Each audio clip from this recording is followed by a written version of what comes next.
I've been doing a little bit more research about rhetoric, medieval and pre-medieval rhetoric particularly, and how one went about transferring and expressing knowledge in what was primarily an oral culture.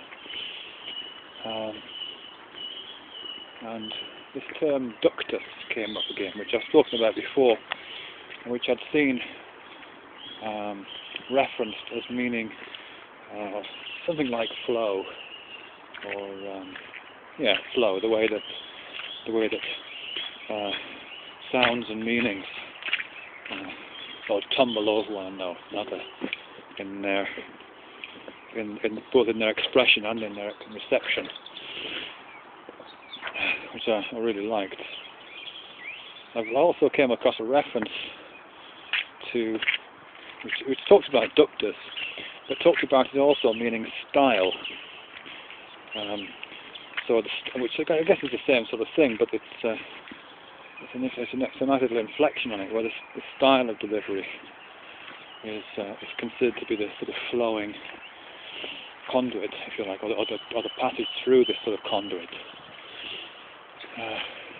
In the same piece of reading where the Ductus was considered to be something like style, it was also referred to as colour, which again I found quite intriguing, particularly in relation to what I've been thinking about in terms of the construction of a certain sort of objectivity. There's probably an argument to be made that the construction of objectivity postdates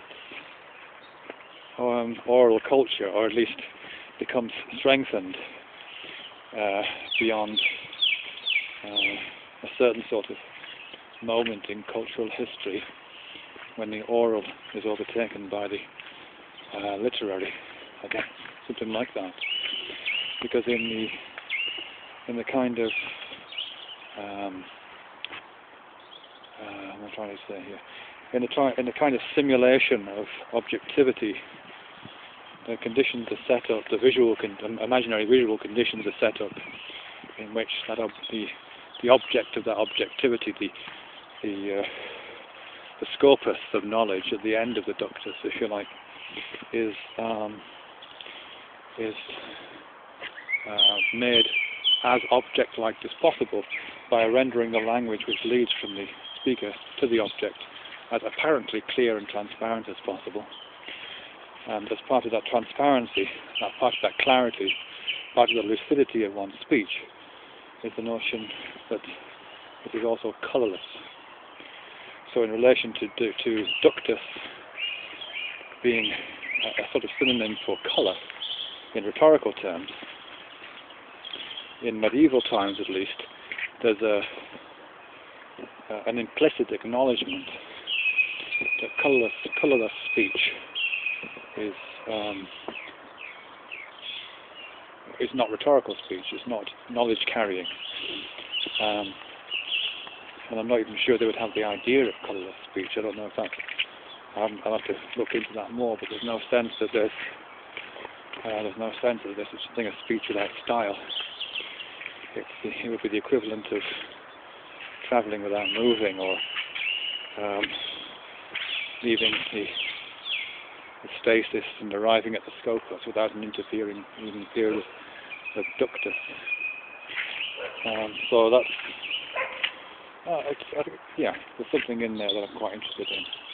The other sense of Ductus is in medieval church architecture, and the sort of processions